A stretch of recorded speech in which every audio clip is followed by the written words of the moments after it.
Gary Vee spends a lot of time on Facebook in this book.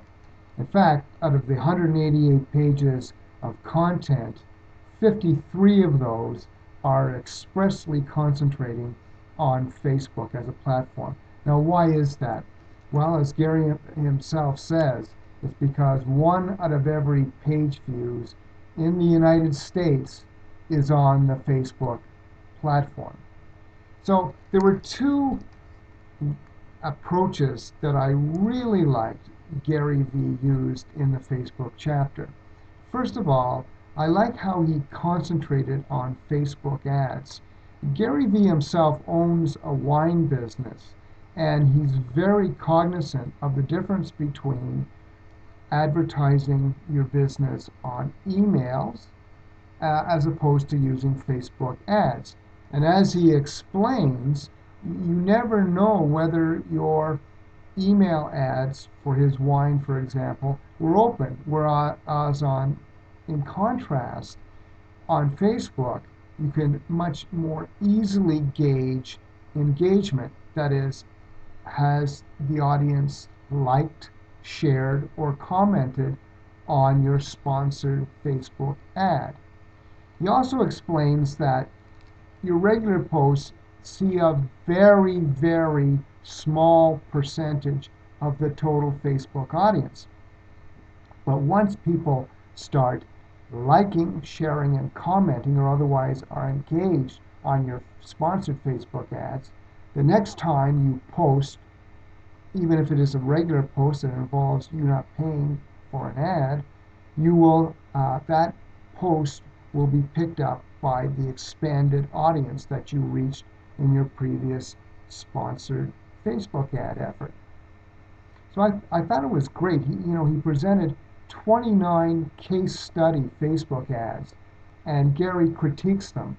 I presented a couple of examples of what he felt were the strengths and weaknesses of a couple of ads that you'll see on the accompanying PowerPoint slides that I prepared.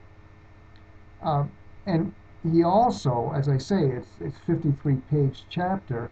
On the last page of the Facebook storytelling chapter, Gary presents a wonderful checklist of questions to ask when you are creating Facebook micro content. I find those hints very useful, and I love checklists. I'm a checklist type of person. I've included those on the PowerPoint presentation slides as well. Now, there were, in contrast, two things that I really disliked about Gary's approach to the Facebook storytelling chapter.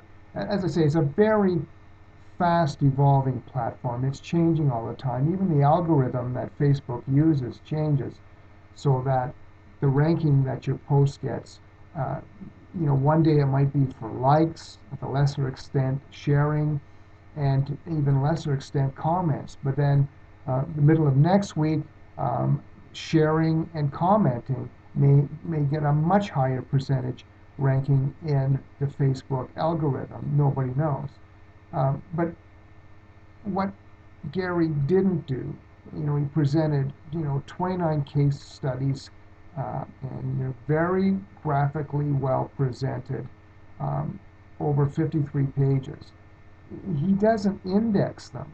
So if you ever went back to this book and tried to recall or try to find a couple of good examples of Facebook ads, you'd have a hard time finding them.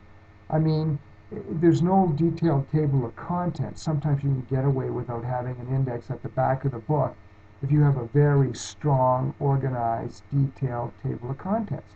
But he doesn't. He's got a one-page table of contents that resembles, rounds 1 to 12 of a boxing match, which is cute, but it's not going to help me when I want to refer back to some of the great points he makes under his Facebook ad critiques.